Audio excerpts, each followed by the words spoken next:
Welcome, everybody, to another episode of the Gig City Music Group podcast, where we are your platform for musical momentum. I'm extremely excited about this episode today. As you can tell, we're not in our usual space. We are in Squires Recital Hall at Lee University here in Cleveland, and I'm with the prestigious, world-renowned composer and conductor, Dr. David Holsinger. I looked online for a biography that I could read for this interview, and I literally could not find one short enough for this time. I'm not even joking. I literally could not find one short enough that wouldn't take me 15 minutes to read, just because of how much Dr. Holsinger has impacted the band world and the world of conducting and military band and all of those things. And that's just his career, not even the things that are going on in his family and his hobbies and all of that. So I'm going to skip a huge bio. You can go find it on his website. Go read his bio. It's prolific. He's done so many things. But I have been blessed to have Dr. Holsinger as one of my professors here at Lee University when I was studying here for my undergrad.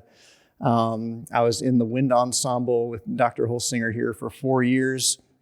We played some of the most difficult and inspiring music that I've ever played on trumpet has been in that ensemble.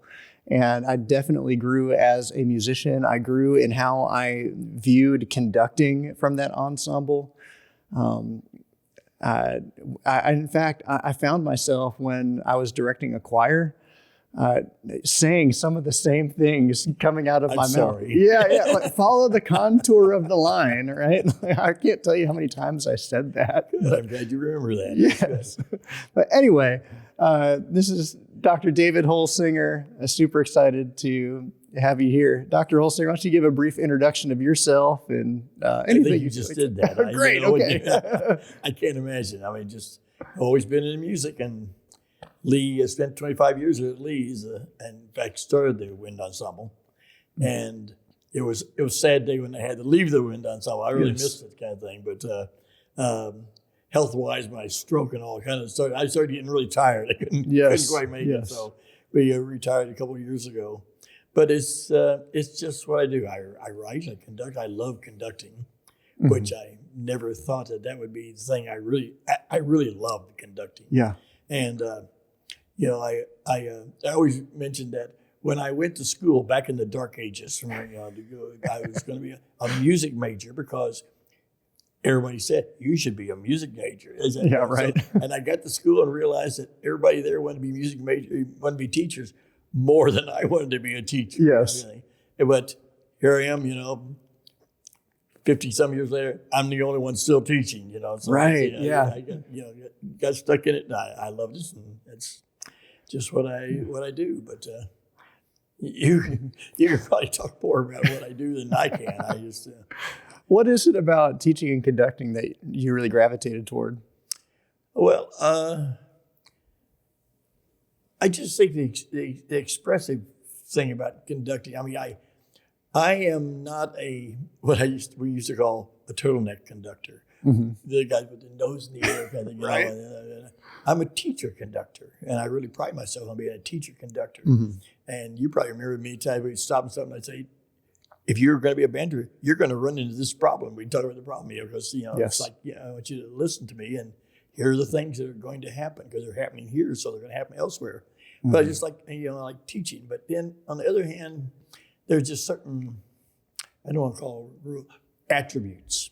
Mm-hmm. The attributes of the expression that I was always talking about, right? And which you just mentioned, one of them kind of thing, And it's like I can tell you some things that will help you be a better musician. They seem like they're rules, but they become natural things, and that's the whole gist of it is to make music be as natural and be as, can be emotional, it can be exacting. It's all these things that happen as a musician are just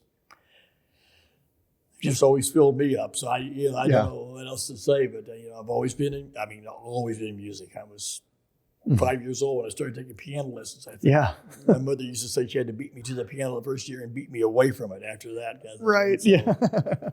So it's just always involved in music, and so that was a natural thing. And then becoming a composer was a whole different thing because I ran into Vasov Nelly Bell, obviously. Because I was going to ask about Nelly Bell. Okay, well, we'll save that. We'll get into that later. Yeah.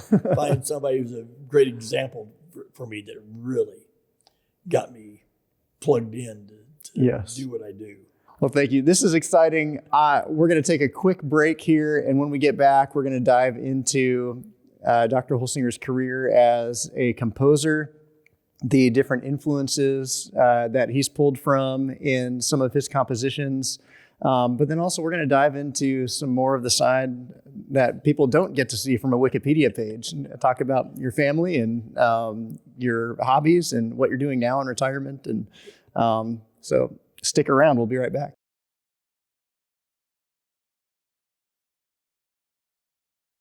Welcome back. Glad you guys stuck around. If you guys want to see more content like this, make sure you click every button available to you except for this one. And we'll continue to deliver some high caliber interviews for you guys to help you grow in your career as a working musician. Without further ado, let's get back. You mentioned during the break just now that you were in a rock band. Was that a joke, or were you actually in a rock band? Yeah, okay, I want to hear about the rock band. No, you don't. Yeah, I do. I really do. Oh, I don't know. It was when I first married. I played with a bunch of guys. We used to just, Ramadi and things like that, Yeah. clubs. And we played at one place called the Jockey Club in Sedalia, Missouri. Mm-hmm. That kind of says it all right there, the Jockey Club. That's it. Where the bathrooms were setters and pointers in the doors. Okay, yeah. We probably should just leave this whole subject behind and don't worry about it. But I had fun. It was fun. We were kind of Yeah. Did you play piano for it? I did, and sing. That's great, man. So. I don't think I knew that about you. No, probably not. I keep it a secret. Did you guys ever record anything? No. Oh, man. I was about to go scour the internet after this. We were before the internet. So Right. Somebody surely archived it somewhere. Yeah. Let's hope not. Right. And so you've been composing. You wrote your first piece at 19, right? Was it Prelude and Rondo? I did. Yeah. That's right. That was fun. We played that, and I was like, gosh, yeah, I don't think after a couple of years, you could have pulled a piece like that out. Definitely not at 19. But what was your inspiration to start composing, and then who were some of the really influential people in your life? Well, the composing thing, it may have always been there, but I'm not really sure. It wasn't until I think my sophomore year in college, and our band would, like all bands in college band, go on tour. And one year, Winger Jones Music Company hired Vasov Nelibel, who was just not anybody yet, to come go on tour with us. And we played his Tritico and we did his chorale. And in fact, I think we've done the chorale here. Yeah, and so, we did Tritico too. Yeah, I guess we did, didn't we? That's right. But for 7 days, I was a baritone player and sat in the back band and just watched this guy. I mean, I've never seen a guy, the angst and just the emotion. And you could not give him enough. He's one of those kind of guys. Right. And I just got so filled up. I mean, I don't know if I've ever written this down, but like the last concert we had in Kansas City area, and he was going to leave us to go get on an airplane, go back to New York. And as you know from your touring days, everybody breaks down the band, everybody's putting stuff away. And right. And I sat there in my chair while everybody's moving around me, and I cried. Yeah. Because it's like, I'm not sure I want to be a composer. I just want to be Vasov Nelibel. Right. And so I was just so consumed by what I had just gone through this 7 days of music with him. And the next week was spring break. I went home to my family farm in Missouri, and sat down at the piano, and I wrote Prelude and Rondo in 1 week. Wow. The first thing, that was the first time I even tried to write something. And as a composition teacher, I would say, just write something small to start out with. Don't you? So what I do, I write a full band piece, Right. What's what I'm going to do, So that's where Prelude and Rondo, I mean, literally, I wrote it in like 7 days of I'm sure my mother probably ran out of the house screaming. Right. I'm sitting there pounding away, and right. But that's what it came from, and just from that point on, it was like no turning back, And so it took several years to get that published, and what happened actually was I had a friend who was a steam band director in Missouri, and he was going to do the Nebraska All-State Band. And he asked me if I still had that piece I did in college. I said, yeah. So he wanted to take it and do it with the Nebraska All-State Band. Okay, so they do it. And Chuck Barnhouse collected the parts and then called me and said, we're publishing your piece. That's awesome. So, and it turned out to be a super seller. I mean, it was on contest list everywhere. So I did really good on that very first piece. That's awesome. Kind of spoils you when you right. Yeah. But it's just, it was a fun piece. I had a really good brass section in that little band, college band. So that's why all the drum stuff, it's just, yes, it drills into you. But again, it's Nellyville style. I mean, I couldn't help it. Here I am, You're so moved by experiencing that. So there's still things probably about his style that I do in my music. Not as much now because I'm kind of established my own style and kind of recognize a Holsinger piece now. Right. So you got the motor and got the so there you go. That's right. Yeah, the motor. That's right. Yes. Excuse me. The stacked fourths. Yeah. I like the fourth. Yeah. Yes. Because I think before that in college, I remember I'd say it was about. I remember when I did four part harmony in class. I was always adding notes in between, and I wasn't supposed to be doing. I'd decorate up the pieces, and my teacher would say, "Don't do this." I just went down. Right. So, but I just always had that wanted to do that. And as one thing about being a piano player, being from some young age, I remember things about college that I felt sorry for those people who was a trumpet player and seen one line their whole life. Right. And they had to really struggle to get into the harmony things they had never seen. Right. Like that. And think about the snare drummer who'd only seen one note, Exactly, yes. So at least I had that advantage. I'd been playing piano, so that was not a surprise to me to do right, that. Yeah. And so, I was kind of fiddling around like that before that, but I really wasn't thinking about being a composer. I mean, it wasn't until you caught the bug. Got the bug. Yeah. Caught it bad. Yes. And so, do you know off the top of your head how many things you've written and published? No, not that many. I mean, I don't write a lot of music. I mean, Al Reed, Dr. Reed. I mean, he probably had 2,000 pieces. Right. Yeah. And I think I probably have 200 maybe, 200 pieces. But of course, it's over a 50-year period. So, right. But I only would, when I was really writing a lot, I'd only write about 2 or 3 pieces a year. And I once had a friend, because Elliot DeBorgo was a good friend of mine. We used to go do gigs together. Right. And he'd write like 21 pieces a year. And I'm going, how do you do that? I had a friend that said, well, you write enough notes for 21 pieces, you just don't know where to put the bar lines. That's funny. So, so I would write, I'd use a lot of notes, and a lot of times, I mean, that's my thing, rhythm. Yes. I did really, really well in rhythm dictation in college, but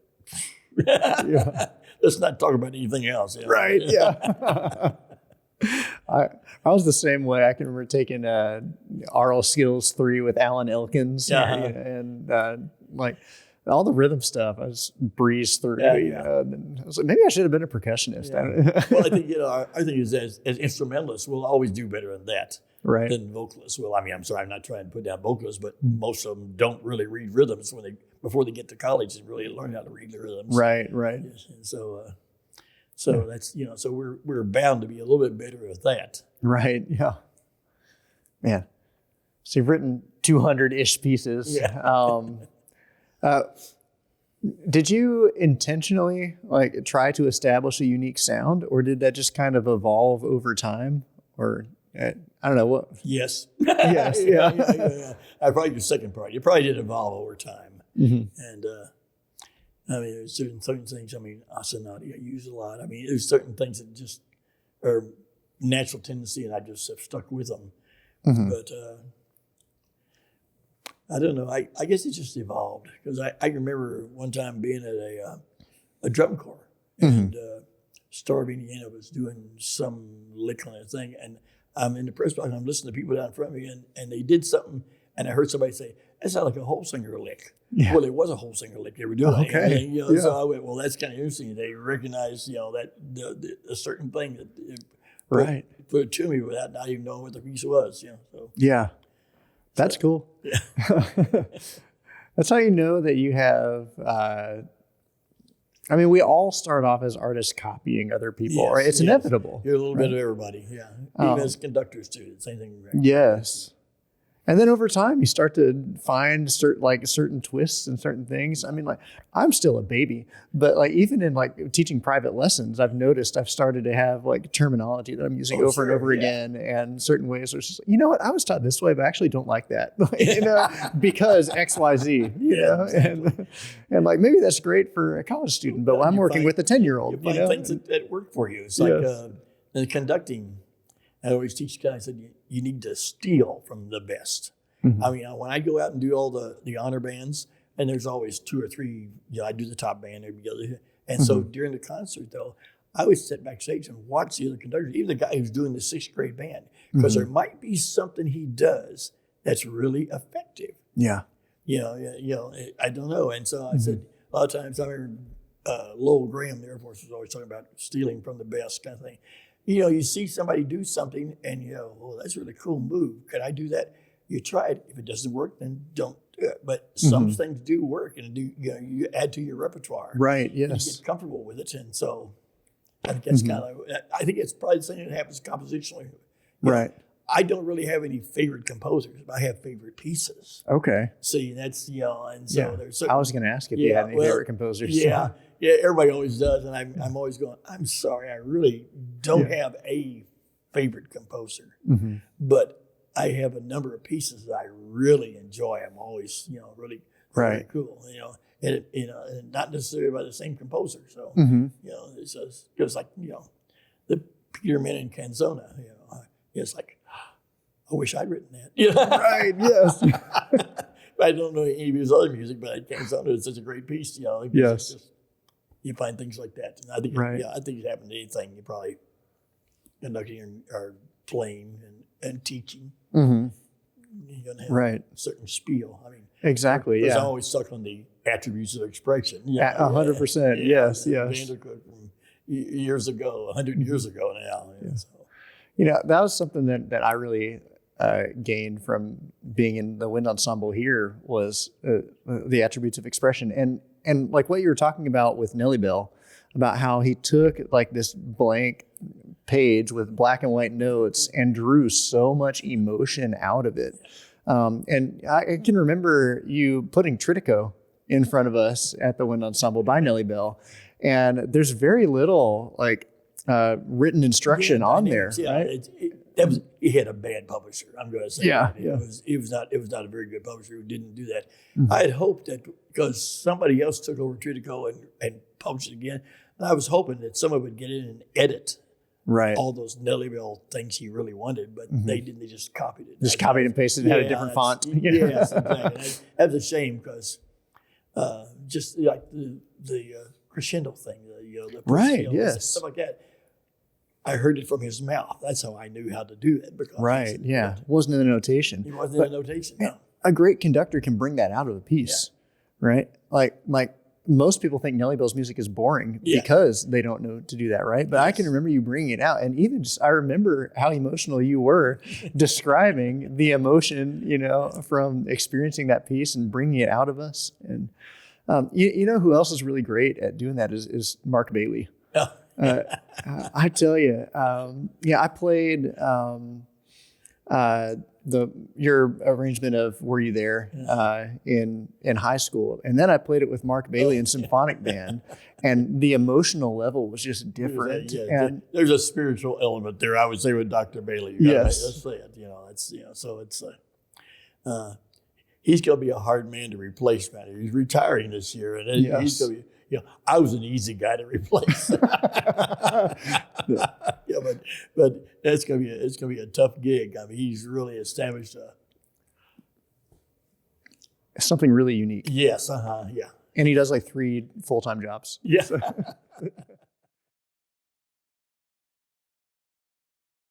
Well, one thing I wanted to ask you about, a lot of your pieces are themed after scripture stories or hymns or things like that. By the way, if you've ever been harmed in playing Abram's Pursuit, you can call our hotline down at the bottom. We'll include that.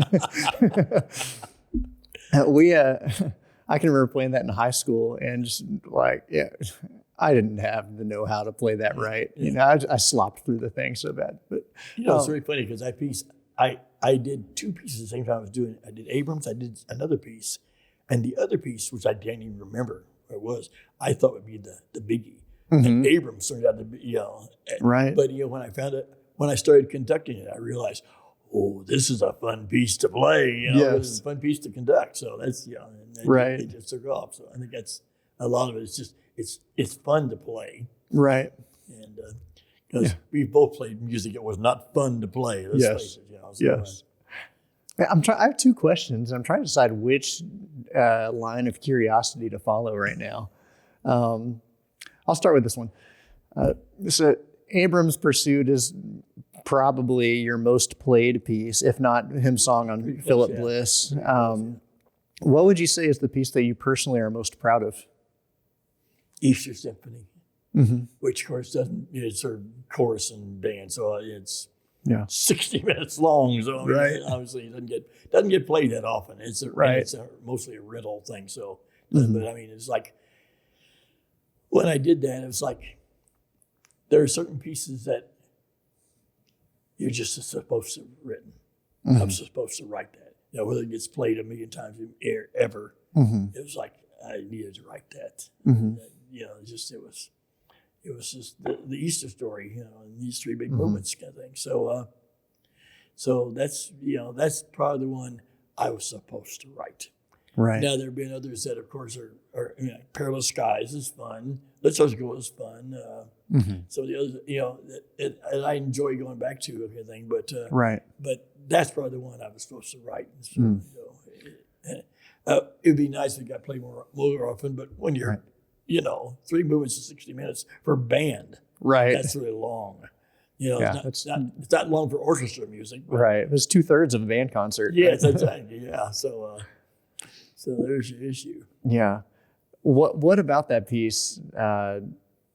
What was it that compelled you to write that? I imagine, of course, there's a faith element. I know that it's easy to maybe look at a piece on a website somewhere and think, okay, you wanted to pull from this good story or something like that. But I know you, so I know that your faith is really integral in what you do.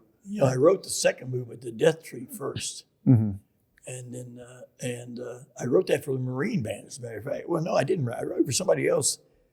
Oh, yeah, I wrote it for some university, and they wouldn't accept it because they had a vocal solo on it. So, okay. Man. They obviously didn't like the vocals. I mean, so I called John Bourgeois in the Marines and said, I have this piece. So he did the Death Tree, the middle movement, and his Easter concerts, the Marine Band. And somebody asked me one time, I remember, said, well, what do you follow the Easter Symphony with? Is intermission. Yeah. Yes. Because he goes, that second movement is a really powerful movement. I realized how powerful it was. I writing it. And so, which is literally, it's the crucifixion. And so then another college, Gustavus, up in Minnesota, called me and said, why is this the second movement? Where's the first and third? I said, well, they aren't written.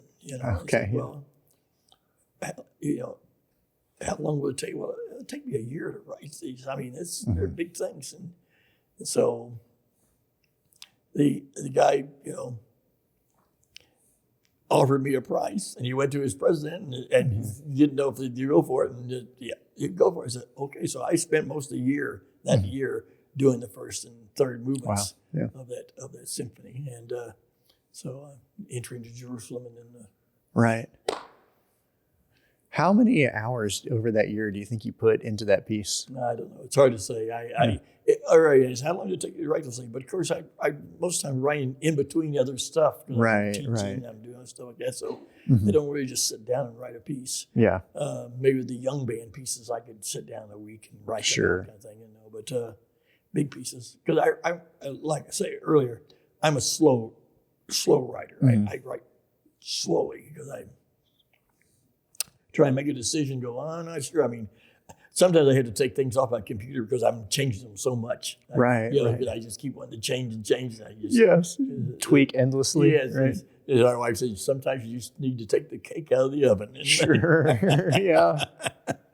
And so, in fact, the last time I sent a whole bunch of up to my publisher, I said, I've got to get them off my computer because I just keep tweaking them every day. I open it up and do a little something with them. And so, so it was like getting them off the computer and saying, okay, they're done.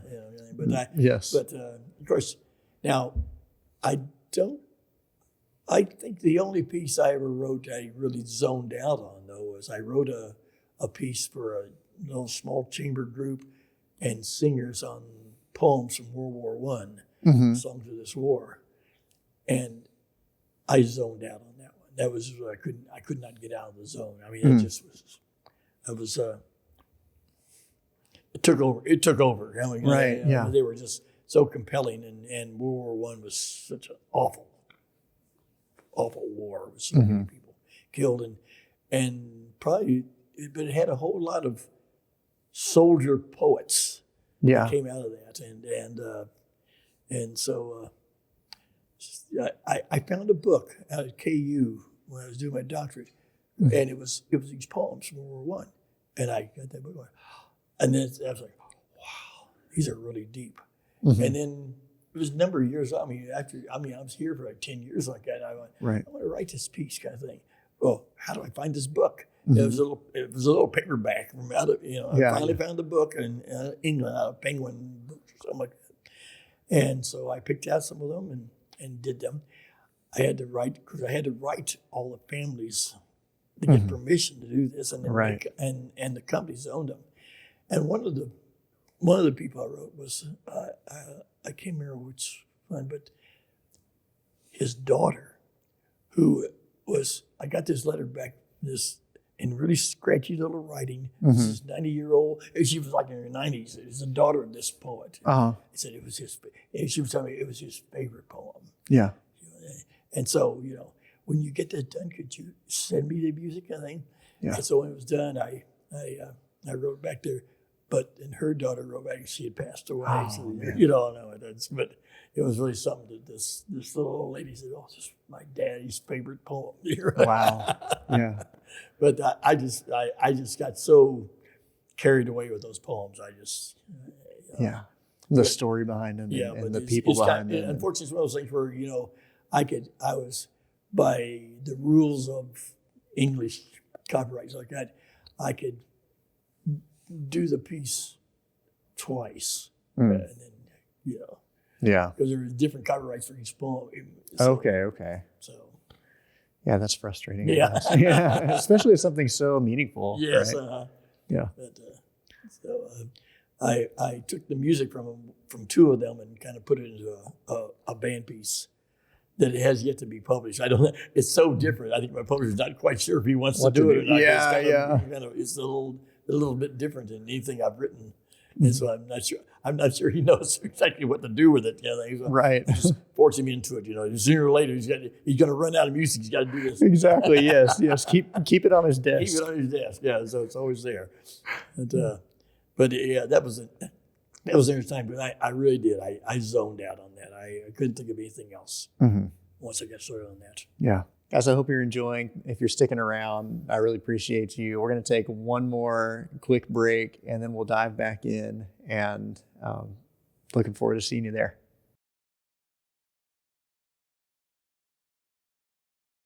I'd like to shift to asking you about what I know was a really monumental season for you. So in 2015, in July, you had a huge stroke. Yeah.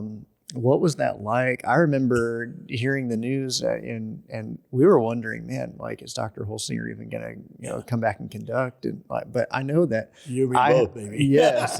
What was that like? It was strange. It happened. I was in New Orleans, as a matter of fact, and doing the Symphonian National Band, whatever the case may be. And the night before, I'd had a problem. I couldn't move, so they took me to the hospital and couldn't find it. I finally came out of it, kind of thing. We had a great concert the next day. Yeah. And so then we're coming home, driving home, and slowly I'm driving. I'm realizing I'm constantly. My wife said, "You either drive straight or I'm Right. I realized I went, wait a minute, I'm not being able to reach the thing. So instead of a stroke coming on really quickly, it came on very, very slowly. And by the time we got to Chattanooga, we went to the hospital, check in to see what's going on, and I stumbled when we were in there, and that's the last time I walked for a while. They took me immediately in there, and so it was a stroke. But the problem was, because it happened so slowly, I couldn't get anywhere where they, now they say within 4 hours they can stop these things. Right. But the problem is, I'm driving through Podunk Center, Alabama. I mean, will they know what to do? How will I find a hospital? So I had to come all the way to Chattanooga. So yes, it was. I used to love my left hand. Conducting wise, I mean, I loved using my left arm because I had a good left arm. Right. Yeah. Which I know it sounds kind of strange, but one time I went to some doctor and his son about it. He said, "Well, you can just do this. Is just all you do." I said, "Oh no, this is just beating time over here." Right. All the expressions. This one does all the work, kind of thing. So that was really strange just to actually lose, because that's the only thing that hadn't come back is really the arm. I could cue the trumpet section, but it'd be 4 weeks late. Sure. Yeah.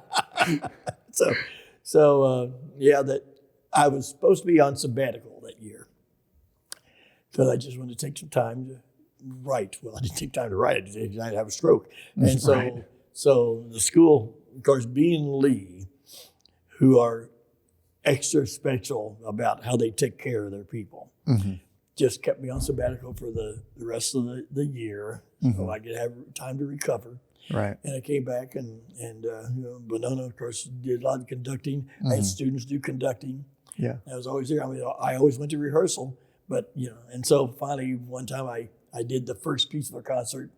And then next time I did the first and the last pieces of the concert, for a year. That's all I did. I had somebody else, kids do in between. And I think I had a couple of conducting students at the time. So that helped. And,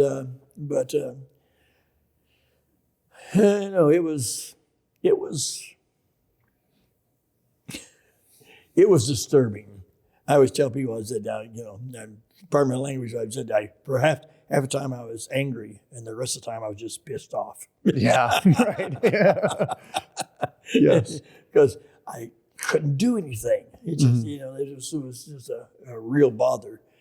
But, slowly came back, and I had Dr. Green one time said something about that, well, you can conduct your right hand probably better than some of the other people can do with their both hands. Right.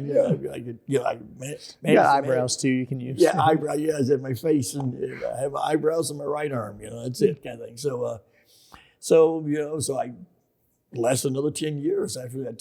Staying here, kind of thing. But the school was really nice, good to me. Yes. When that happened, kind of thing. Because if I'd been in a state school, it'd been sayonara. You're done. Right. You couldn't do what you're supposed to do. Yeah. So what a loss that would have been for the school, let alone for you. Right. So just, it's something way in the past now. I mean, I still put up with the arm, but other than that, I had to think slower. I mean, you have to really think about things. Because the whole deal is you have to rewire your brain. Right. I mean, I remember working on trying to flex my foot. I still can't flex my ankle down there. Yeah. just because of that, I had to wear a brace to keep my foot from dragging kind of thing. But it's like you just have to learn. When I was in PT, the day that my instructor wanted me to walk backwards, and I stood there, and I couldn't do it. I just sat there and cried because I went, I can't step back. I couldn't make my body. And so she reached down, took my leg and pulled it back. And so a week later, and you walk backwards. Yes. But things like that. You things you've done all your life, and all of a sudden, they're impossible to do. Right. Yeah, it's got to be so, well, like you said, disturbing. Yeah. And like angry. And I would feel so helpless. I feel, like. And my wife could tell you, I still try and do things as she gets after me because, you're not supposed to do that, can't do that. Right. So, when I try and climb a ladder, she'd go, no, I get really in trouble. Yeah, she's over here nodding. So, but so it just adjusted everything. And even the writing, it's just nice when computer does help writing because I can play in the bass with my right hand, because the way it's all put together, so I don't have to really be able to play something. In fact, I had a composition teacher one time who said, if you can play it, it's probably not a good piece. Oh man! You need to write something you can't play because if you can play it, then you're just going to go to the level that you play. Right. It's beyond that kind of thing. I went, well, that's fascinating. Yeah. And so it applies to a lot of things. You just think, okay, because your own capabilities are at this level, but you want to write up here, you'll sit here, you won't get any higher. Yeah. What got you here won't get you there. Yeah, that's right, exactly. And so it's a strange thing. Try not to have one. I'll do my best. Yeah. I do not recommend it. Right. No stars. We were laughing about that. We were terrible people that to suffer that. We're sitting here laughing about that, but it's not funny, but it's funny in a way because just the things you have to take care of. Right. It's just different. It's so weird to remake your brain. I remember you talking to us about it and about the therapy you're going through and stuff. And I remember you saying something that I'd never really thought of before. But you were like, "It's not that I can't use my left arm; it's that I can't remember how to use my left arm. Like that, like I don't remember where my left arm is, and it's just fascinating." Yeah, because you have to rewire. I mean, that's what they say. You have to rewire. Now things have changed because it used to be back in my parents' day. I mean, had a stroke. They'd say it was like maybe a 2-year improvement. But now they think you can improve up to 10 years. Oh, wow. You can still find things improving, which I have in a way. I mean, I still see things that happen. I don't know if I'm doing anything different anymore, but it didn't. I didn't stop back 2 years. So I kept going. Man. Whew, man. There's so many different directions my curiosity is going right now, Dr. Holsinger. If we actually did have 4 hours, I could pursue all of them, but we don't. So let's shift into some things that people maybe don't see typically. Another thing that a lot of your pieces are named after are family members, children, grandchildren. Yes, that's right. Tell me about your family, your grandkids. Well, kids. I obviously have a wife, Nona, which I finally wrote a Nona dance this year. Yes, it was good. Yeah, she's very happy about that. I wrote her for all the kids and all the grandkids, and then finally got around to the gal who really kind of runs the thing. Yes. So, yes, I've written pieces for my 3 kids: Haven Dance, Niles Dance, Grayson Dance, and each of them get harder than the one before. Yeah. And that then true I with started Grayson writing as for well? grandchildren, and so it's just like now they aren't dances; they're usually something else, but they're right. Dylan goes exploring or somebody, it's type things like that. So, right, yeah. Do they live around here? No, most of them are in Texas. Okay. long way away. So my son Grayson still lives here in this area, but the grandchildren are off there. The diaspora. Yeah, and so, they come to visit. I'm an only son, I'm an only son, I'm an only son. So when we used to take our 3 children back to the farm when my father was still alive, and he'd always say, it's really good to have you come here, but it's really good to see you go. Yeah, because there's so many kids. Yeah. So I have that kind of the thing goes on me, Right. Because unbelievable, all my children and grandchildren are all loud. Can you imagine? Yes. So it's so it's good to see you go. Yeah. Yes. I love you all. But come back and wait a few months. Yeah. We'll be ready. That's funny. I know we've got, it's not on the camera, but Mrs. Holsinger, Winona, is here with us. I know that she's been just a staple for you, and always right by your side when you're conducting the band and teaching classes and helping with turning pages, setting up the band, and making sure that there's a healthy amount of fear from the students. We used to talk good cop, bad cop, and she's the bad cop. Yeah. Every once in a while, the few times I'd be a bad cop, the people would go into shock because I would, like, what? Yes. And so there's a particular trombone player I'm picturing right now. We won't say his name. Every once in a while, I would nail somebody. Yes. Well, it's kind of like, when I had the stroke, you can't turn pages with your left hand won't. So first she starts sitting in front of me and turning pages. And so I did a premiere piece at the Midwest Clinic in Chicago. Mm-hmm. And so, it was a big, huge room full of people. I think. So I do the piece, I take a bow, I bring her out. She got more applause than I did. Yeah. For sitting there turning my pages for me. Yes. So it's quite a partnership. I'm sorry. I am a burden right now, probably. But you're right. She is the rock that keeps us all going. Yes. But you're right in band. As everybody joke about. She be the bad cop. Right. Yeah. It worked. It worked. It worked. I was afraid of you. I really can't tell that you guys have something special. I mean, how long have you guys been married at this point? 53 years. 56. We'll edit the 53 out. Those three that I missed. You don't just accidentally get there, right? And still like each other, at least you. I can just tell that you guys are each other's whole world. And obviously I couldn't get along in the last 10 years without her. I mean, she's my keeper. What do you call somebody who takes care of you? Oh, caretaker? Caretaker, that's good. Yeah, caretaker. Yeah, she really is. She's been that to me, taking care of stuff. Mm-hmm. And so, that's who we are. And we've always taught together, different places everywhere. So right. So we always kept that up. It's just been that kind of partnership. So right.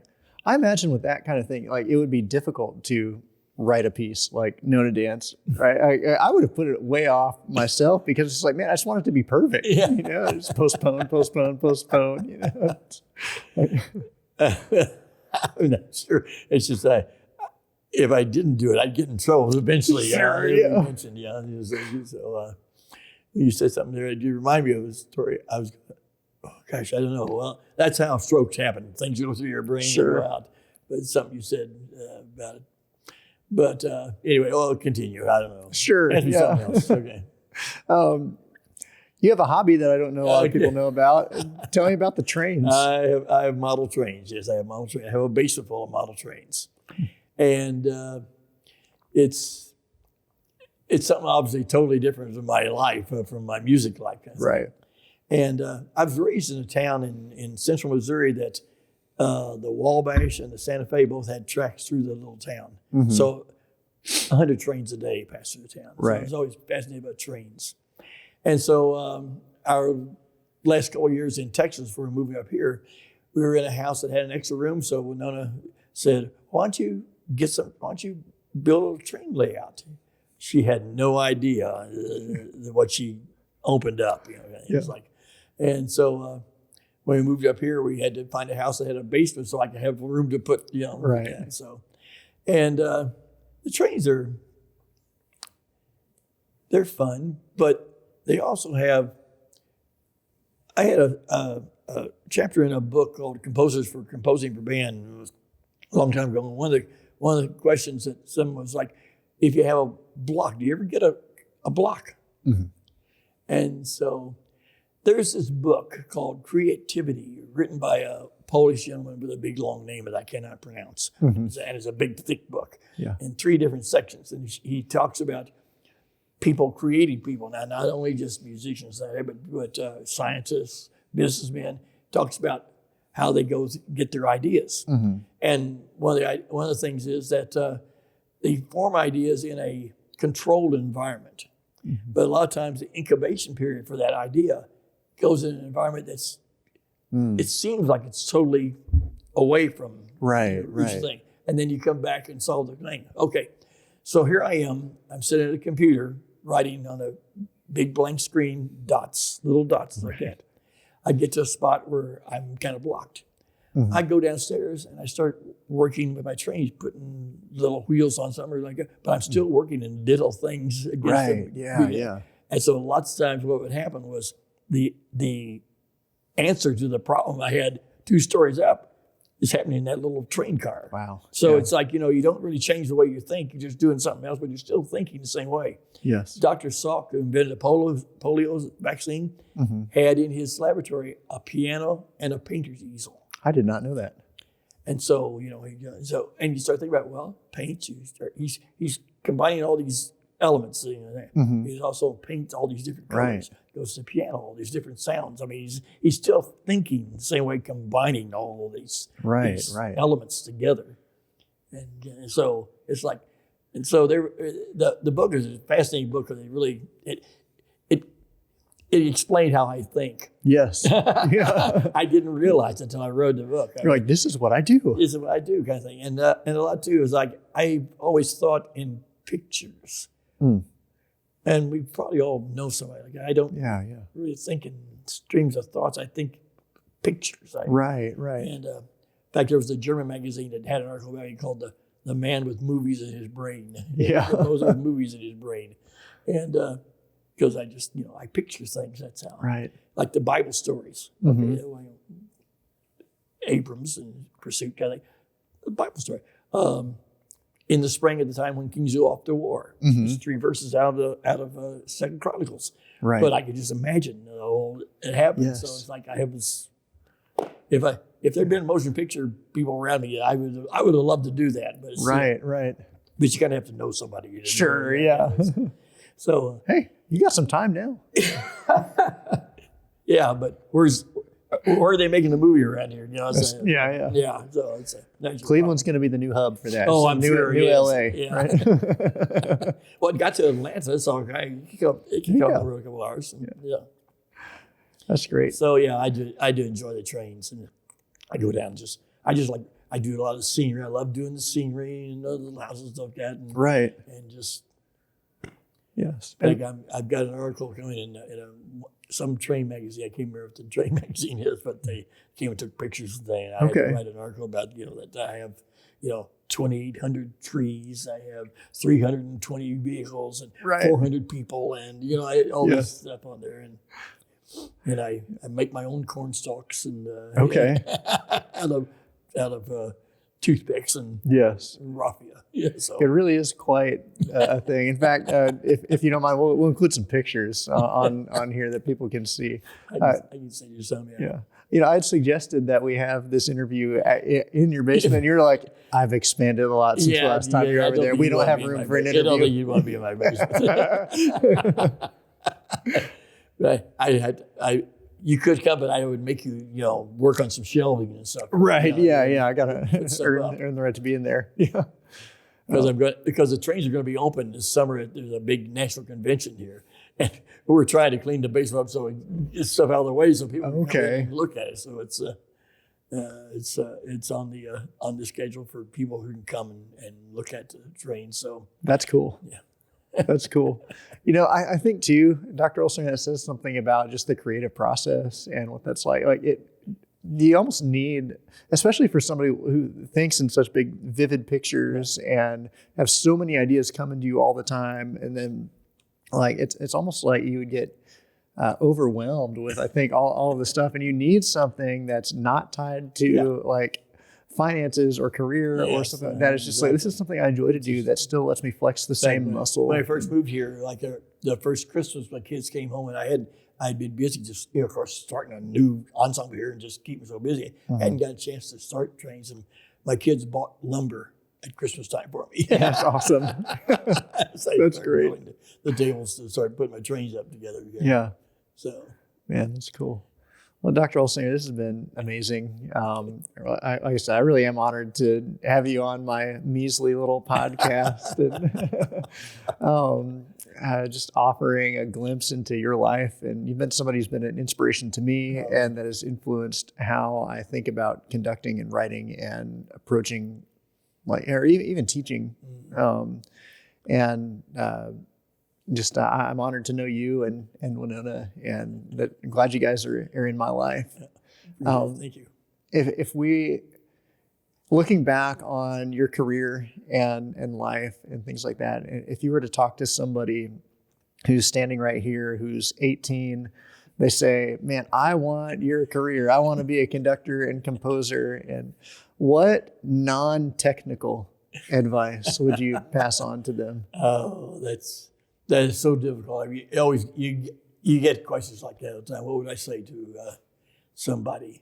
It's like those things where they say, "What would you say to your 18-year-old self?" Right. You had to start over again, kind of thing. And what would you do differently? And all these things. I don't know. You listen to people, and you try and listen to people and really figure out what they said to you. There's so many times that hey, I can do that, No, I can't. Right. Yeah. Yeah. And because I'm always getting, how do I do this? How do I become a great musician? It's kind of like that old joke about how do you get to Carnegie Hall? Practice. Yeah. And so I don't know. I mean, it kind of depends on the question. I mean, I've had different questions on my website. There's a number of essays on there, and one thing where people ask me sometimes stupid questions. Sure. But I try and give them an answer because the problem is the young people just don't realize that it doesn't happen like Lana Turner. You're not going to be sitting in a soda jerk, and get discovered in Hollywood. It doesn't happen overnight. Right. And so now I say that, but of course I had somebody just take all the parts off on a stand and get published, not even trying. So, but it doesn't always happen that way. Yeah. And that's probably, I do not recommend these young composers for them to self-publish. And here's the reason, because there's no one else judging their music except them. Ah, fascinating. Yeah. That's not what I expected your answer to be. Yeah. And so, when I've always used a publisher because I don't want to do all the packaging and stuff like that. So I always use a publisher. Okay. So let them do all the work, kind of thing. But again, they can judge whether it's a good piece or a bad piece. I mean, we have clunkers. Sure. We all have clunkers every once in a while. And I've proved it a lot of times when they don't sell. Yes. And it's really funny. Sometimes I expected a piece. Oh, this is really going to sell. Doesn't sell at all. Right. Yeah. He said you didn't think it would sell. It was, top the chart. But the problem with the self-publishing, which is so easy nowadays, is that they're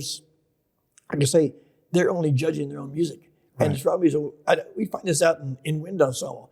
I'd find these young composers. I'd play their first piece, which was a great piece. And so I'd go and buy 2 or 3 others. They never came up to that first piece. Right. It got, it was very surprising when they had something just the same as the first one. And because they're the ones that judging it. Exactly. Yeah. I'm going to write another piece. I always get to think, hey, could you write a piece for us? Could you write a piece like the surgical dances? I said, I've already written that. Right. Yeah. Yes. If you like liturgical dances, play liturgical dances. Play liturgical dances. Yeah. And so, I think that's the problem with self-publishing. There are some good. A lot of times, the first pieces are good, but the second pieces aren't that good. Yeah, because you don't get the feedback. You don't get the feedback, so you're trying to feed yourself. Yes. Yes. And you may not be the best judge here. Sure. Especially if you have a real successful first piece. You go, wow, I've got it made. This is really something. Yeah. My first piece was a biggie. Mm-hmm. My second piece was a bomb. Yeah. Did you self-publish it? No. No, I didn't. It was published. It makes its round. I'm going to sneeze. Hang on me. Okay, yeah, go ahead. May or not. Okay. But it didn't go over as well as the first piece. Mm-hmm. So you just got to be careful of things like that. That's just kind of part of it. Yeah.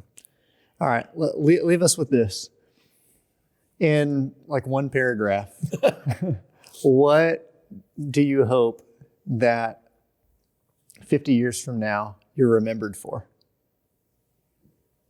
Teaching. That all those things I said in wind ensemble, that you remember them. Mm-hmm. If you're going to be in the business, you got these are things I taught you.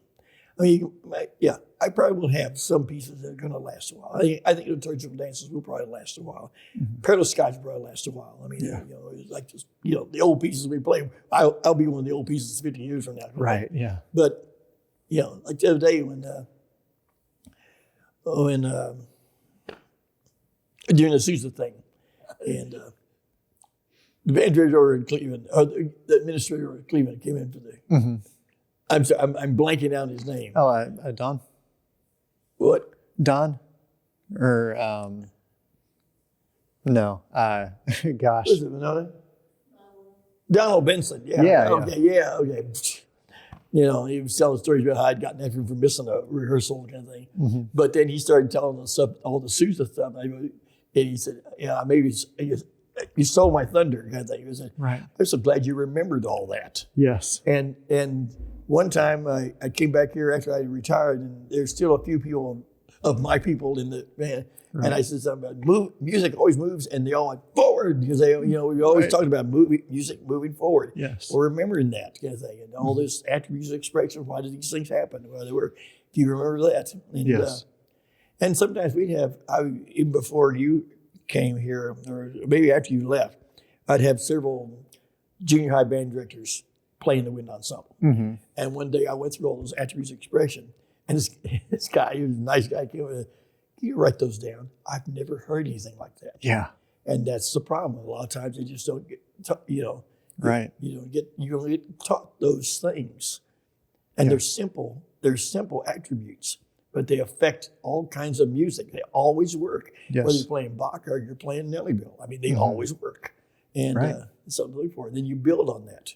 And it gives you something to work off of and to add to. And like you say, to get comfortable with certain things you do that are comfortable for you. That you you say it in your own language, but the principle remains the same, exactly, right? Yeah. So it's just so maybe if I have some teachers out there who still yes, because I remember some of my high school teachers, they're the ones that made an effect on me the most. I still remember them and what they did for me. And, so having the chance here for 24 years to speak into young people's lives. I mean, to people who are young adults rather than kids. Right.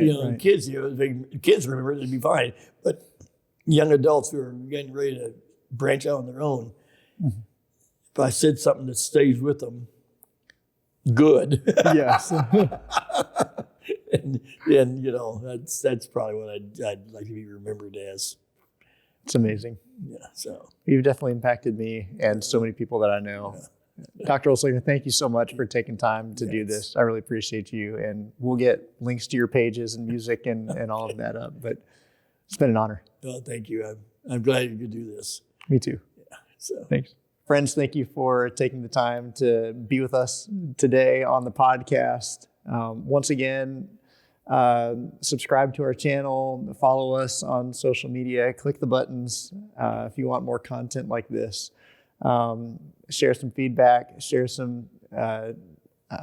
this video if you're inspired by it. And I look forward to seeing you next time.